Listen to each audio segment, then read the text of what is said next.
name is Shirley Smith. I'm with the Catoosa Citizens for Literacy, and we work down at the Learning Center across from the library. We do things like getting you ready for your GED, teaching you to read, and the different things. But tonight, we're here with a very special thing. It's our One Book, One Community. This is a time we take one book, one author, and we have everyone that will read it in the county to do that. So we're all reading the same book, and hopefully they are local authors. This is our 7th year, and we've been very successful with it, and we're trying that again this year. This year we have something new, though. We're bringing kids in with it. We're going to experiment and work with some of the children in the schools. And I have with me John Lee, and John Lee works with the Learning Center and with the young people that are there. I have Brandy White, who is with our library, and our library has been wonderful to work with us. And when the artist comes this time, it will be at the library, and that's a great thing. So what we're going to start out with tonight is we're going to start out with John Lee.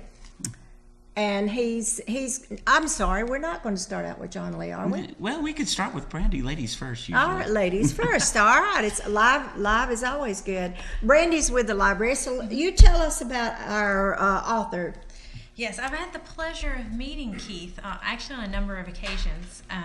He's a wonderful, wonderful writer, and I'm going to say I actually suggested his book for this, so I am so happy they picked him. Mm-hmm. I'll hold the book up. Yes, his book, Island of the Fog, is the first in a series. It's a wonderful series. He is a wonderful writer. He lives in Chickamauga, so he is local, but he is originally from England. So he has wonderful stories, and I love talking to him and learning how he became a writer. I know he's been writing for forever, but I think he started seriously writing like in 2002, and everything he's done is self-published, and I think he's done an awesome job of it. And I really think that if you came down on February the 18th at 6 o'clock at the library, because we're going to have an author visit with Keith, and he's going to talk about the Island of Fog book and about some of his other books, and he'll talk about his writing and how he became a writer. So it would be wonderful if everybody came down and talked to him and learned a little bit about how he got started and what he thinks of when he starts writing. It's just really neat. He has a process. Everybody has their own process to do things, and he has his own process, and it's really neat to talk to him, and the accent doesn't hurt either. No, I bet. But yeah, you should definitely come to the library and meet him and read his book. You can check it out there as well. And I believe y'all have some books. We have them at the Learning Center, we have them at the library, and possibly they will be at the schools also. Mm-hmm.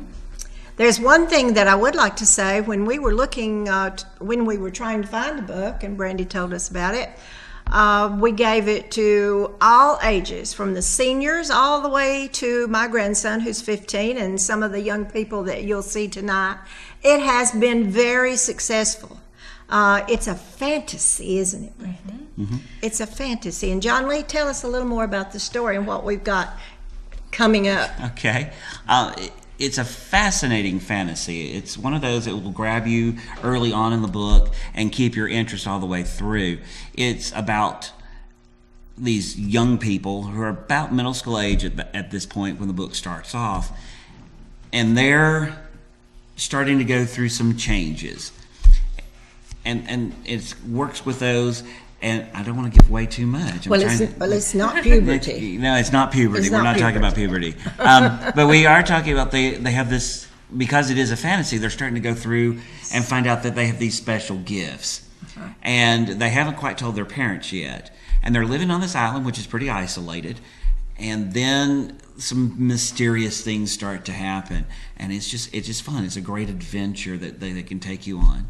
So It sounds it's a lot of fun. exciting. It's a I've lot of read fun. it once, started on it the second time. I was tickled when Brandy brought up the book. I'm going, yes, a kid's book. I'm sorry, I just love kids' book because you don't have to think with these big long words. But I enjoy just different sort of reading. That's what I love about it, John. It's not just a kid's book. No, it's though. not. No. Oh, it's so great for the adults. I had a woman that was a preacher's wife, and she loved it. So, I mean, we have had all kinds loving the book. I'm anxious for everyone to read it. Yeah, if you enjoy a good fantasy novel, enjoy just to sit back and just engross yourself into it, this is a great one to start with. It is. And I will say that once you get started with this one, you're going to want to start picking up the other books because I've already finished book 2. Oh, I'm ready for that one. I loved it. I'm ready for that. Actually, I think I enjoyed book 2 more than I did book 1. So I can't wait for book 3 now. We did take and give it to my Dual County Defenders to read. So I have a lot of young people who are already reading it, and they're going to be there that evening when the author's there, because one of the things they thoroughly enjoy, we get to have him sign it. Yes. So And it's gonna be- answer some questions. I have several. Yeah, I don't have any questions. I just want to read the books. But we brought them here with us tonight to kind of give to read a little bit from the book so that they can, so everybody else can get a little excited. So we're hoping that everybody's going to go, wow, that sounded at least interesting. And I hope they will be, I'm so sorry, I'm stumbling. We're going to move over to them and let them just Very read a quick good. excerpt. Good. Abigail came pounding along the jetty, her face white. The sea serpent. That was the sea serpent. Robbie climbed to his feet. No, really? What, that giant monster in the sea that nearly ate us alive just now? Never. Are you okay, Hal? Abigail said, ignoring Robbie and looking down at where Hal sat on the jetty. You look like you're going to be sick. Hal puffed out his cheeks and got up. So now we know the sea serpent exists. I can't just believe it didn't just eat us. What happened out there? Abigail said. I couldn't see anything through the fog, but I heard shouts, and was that Robbie screaming like a girl? Robbie's face turned red. I wasn't screaming, just yelling. Hal gave the serpent a whack on the chin, but then it snatched the shovel right out of his hands and crunched it up. So I got annoyed and threw mine at it. Caught it in the eye. Hal glanced with surprise at his friend and started to grin. Really? Abigail said skeptically. And it was so frightened that it decided to bring you back safe and sound? That's what I can't figure out. Hal said. Why did it bring us back? You reckon it's some sort of guard to keep us on the island? Abigail turned and gazed at him with an expression he couldn't fathom. You could be right, and if that's true, why? Is it there for our protection, to keep us from sailing out in the fog and getting lost? Or do you think it's there to keep us all prisoners? Prisoners? Robbie looked scornful. What, our parents too? It explains why they've never tried to leave. Abigail went on, staring out into the fog over the sea. Yes, maybe we're all prisoners. It fits with another theory I have. Robbie turned away, shaking his head. You're crazy. He mumbled. It's just some giant snake in the water that wasn't hungry. We got lucky. And that's why it brought you back to the jetty and took the raft away? Abigail said. She clicked her tongue. Come on, Robbie. I know there's a brain in there somewhere. Try using it for a change. Hal shivered. His jeans were wet and cold, and standing around talking wasn't helping. Let's go. He said. Tell me this theory of yours, Abby. Don't listen to her. Robbie said. She doesn't know anything. However, Abigail looked pleased. You really want to hear? Okay. She walked alongside Hal, leaving Robbie to tell behind. We imagine out there as some huge place full of thousands of people living in tall buildings, right? Like in the pictures we've seen. But the adults don't talk about it, and when they do, they mention stuff like crazy people living in ruins, as if there's nothing left anymore, just some dead place we could never live in. Well, maybe that's all a big lie to stop us wanting to go visit. And maybe the sea serpent is there in case we ever get it into our heads to try leaving the island. I still don't get it. Hal said. If that's true, it doesn't explain why we're here. Why are the adults hiding on this island, cut off from the rest of the world? And why has no one from out there ever come to visit? Don't know, Hal. Abigail began with a shrug. But it could be that the adults are not hiding themselves, but us kids. Maybe they don't want anyone to find us. Robbie snorted from behind them. That's nuts. What's so special about us? Hal stopped dead, and Robbie bumped into him. Standing in silence, Hal gazed at Abigail through narrowed eyes, a deep frown on his face. What's up, Hal? She asked. Nothing. He said, his mind racing with visions of Robbie changing, growing stronger. Did that count as special? Robbie was frowning too, as if he'd just realized what he'd said and made the same connection. I think we should stick together Abigail said, breaking the silence. and figure this out once and for all. Together we could. Robbie gave Hal a sharp nudge. Here we go. All this talk of sticking together is just her way of getting to hang out with you, Hal. He brushed past her and climbed the stone steps to the road. Let's go. Abigail hung back with Hal. Your pants are wet. She said with a hint of what sounded like smugness. I think you were both more scared than you're admitting. We weren't. Hal broke off and felt his face heat up. Hey, we didn't wet ourselves, if that's what you mean. This is just seawater. Abigail laughed. It's okay. I won't tell anyone. Hal fought an urge to argue, but of course she was just teasing him, getting him riled up as she usually did. It's a fun book. It is. Of course, now that I've heard Haven over there read Abigail, Abigail's always going to have Haven's voice from now on. It will, and it's exciting, but wish we could tell you more, but it would just ruin it. But this is just a little snippet. Yeah, and this is very early on. Yes, that was this like is early. from- It gets even better. It does. It's a load of fun. It's a good adventure. It's great for middle schoolers because it's really right there on that age level. But as you've said, we've talked to many, many people about it, and they've all enjoyed Right, reading. right. So it's nice. It is, and the main thing is everybody's reading. And that's what we're about. We're about getting you to learn to read, getting your children to read. If you have trouble reading, come see us. We'll be glad to help you. We can help with that. But to have everyone reading and going to the library is one of the goals that we have for all of you, and we look forward to seeing you then. Before we go, we should take and remind everybody when the event is. Yes. And make sure that we have everybody that comes out, because this is going to be a great opportunity.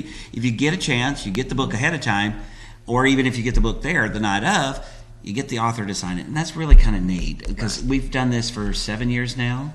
7. Yes. 7. So, really my favorite books tend to be the ones I've got the autograph of the author on there. They are So- exciting. Plus, it gives you insight into why they wrote it. Yeah.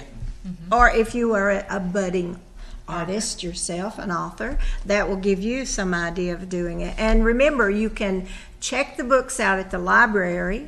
You can also purchase them with us, and they aren't real expensive. No, I think And they're $5. They're $5 a piece. They're really awesome. It would be a great thing, even a gift for a teenager to. Yes. And actually, you can get the ebook too. Yes, you can. You can get it on ebook. I like the paper in my hand. I like the picture. I do too, but just in case, those people that love the ebooks, so you can get them an ebook. And Keith will be at the Catoosa County Library on Thursday, February the 18th, from 6 to 7.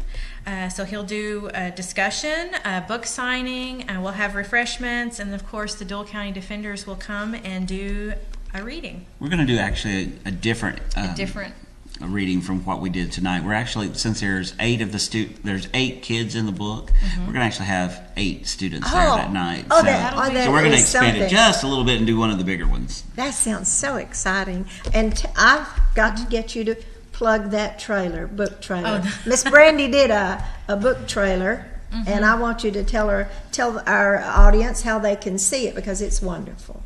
Well, I know that it's on the Catoosa Citizens for It is Literacy. on Facebook, on Catoosa Facebook. Citizens for Literacy.